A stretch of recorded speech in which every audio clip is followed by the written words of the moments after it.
Hello दोस्तों, तारीख 14 जुलाई 2024, दिन संडे रविवार, हिंदी तिथि अष्टमी। और आइए बात करते हैं देश और दुनिया की तमाम बड़ी खबरों के बारे में।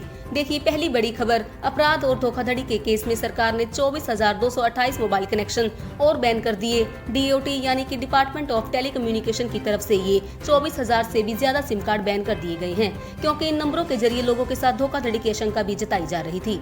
ये अगला अपडेट देखिए, सरकार का नया प्लान, देश के सभी मेडिकल कॉलेजेस में स्थापित होंगे तंबाकू निषेध केंद्र। एनएमसी यानी कि नेशनल मेडिकल कमीशन की तरफ से देश भर के सभी मेडिकल कॉलेज को तंबाकू सेवन से दुष्प्रभाव से निपटने और जन स्वास्थ्य को बढ़ावा देने के लिए ये तंबाकू निषेध केंद्र स्थापित करने का आदेश जारी किया गया है।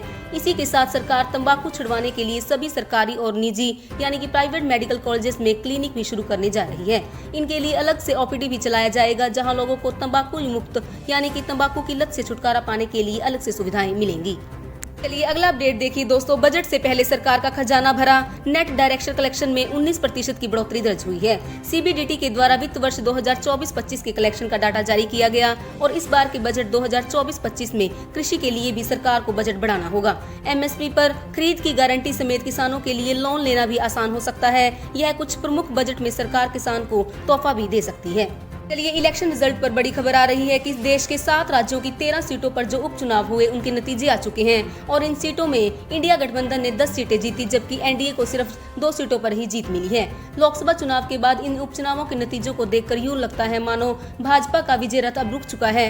कांग्रेस ने लोकसभा चुनाव में मिली हार का हिसाब भी अब बराबर कर लिया है और यह 7 राज्यों की 13 विधानसभा चुनाव के उप नतीजों की पूरी लिस्ट भी आप देख सकते हैं।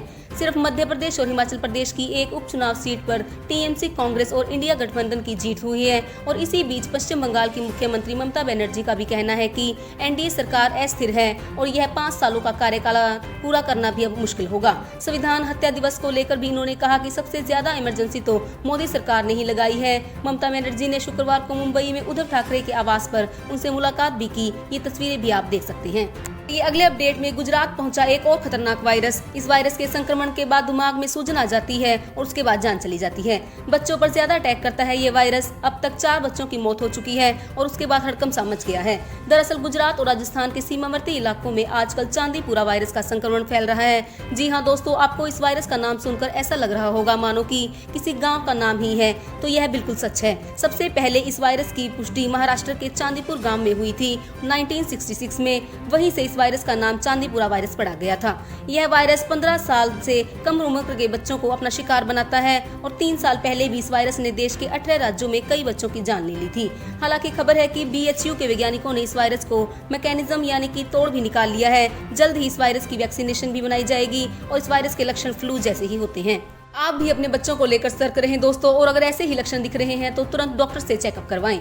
चलिए दोस्तों अगला अपडेट देखिए, नीट मामले में भी सीबीआई ने देरी से दिया हल्फनामा, तो सुप्रीम कोर्ट रजिस्ट्री ने कहा कि कोर्ट में चर्चा करें। जस्टिस पारदीवाला बोले कि हमने जवाब देख लिया है और लोगों की जमानत को लेकर भी सुप्रीम कोर्ट ने देश भर के कोर्ट न्यायालयों में आदेश दे दिया है और कहा कि जमानत पर रोक सिर्फ दुर्लभ और असाधारण मामलों में ही लगाई जानी चाहिए, क्योंकि हर किसी की जमानत पर रोक लगाना सही नहीं है। और देखिए हमारे सुप्रीम कोर्ट के सीजीआई यानी कि चीफ जस्टिस ऑफ इंडिया ने कहा कि माँ के प्यार को इंग्लिश ट्रांसलेट नहीं कर सकती। उन्होंने कहा कि जज और वकील तो अंग्रेजी समझते हैं, लेकिन किसान लोग नहीं समझते अंग्रेजी, और इसीलिए हमें कोर्ट न्यायालयों में बदलाव करना जरूरी चाहिए। बेसिकली उनका कहना ये है कि कोर्ट कचहरी के फैसले हिंदी और इस तरह की आसान भाषा में होने चाहिए, क्योंकि अंग्रेजी तो सिर्फ पढ़े लिखे लोग ही समझ पाते हैं। चलिए अगली खबर अयोध्या राम मंदिर पर है दोस्तों। इसके परिसर में 700 मीटर लंबा एक कॉरिडोर बनाया जाएगा, जिससे कि रामलला के दर्शन के बाद आप सीधे सप्तमंडल में पहुंच जाएंगे। और वहीं देखिए उत्तर प्रदेश में एक अनोखा मामले सामने आया है। यूपी के फतेहपुर में 40 दिन के अंदर अंदर एक युवक को 7 बार सांप ने डस लिया।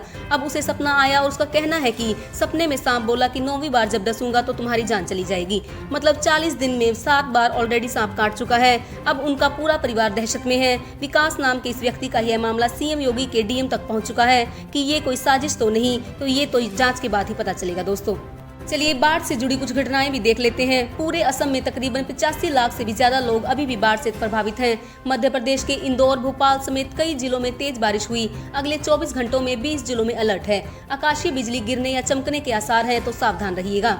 और अंत में आज के राशिफल पर नजर डालते हैं दोस्तों। देखिए, जॉब और बिजनेस में धनु राशि वालों के लिए आज का दिन अच्छा रहेगा। मकर राशि वालों को लेन देन से सावधान रहना होगा। कन्या राशि के लोग किसी से मदद मिलने की उम्मीद न रखें और तुला राशि के लोगों का काम आसानी से पूरा हो जाएगा। इसी के साथ रोजाना ऐसी इन्फॉर्मेटिव काम की खबरों के लिए इस वीडियो को एक लाइक जरूर करें। तो अपनी फैमिली और फ्रेंड्स के साथ शेयर करके हमारे चैनल को सब्सक्राइब जरूर कर लें। बहुत बहुत धन्यवाद।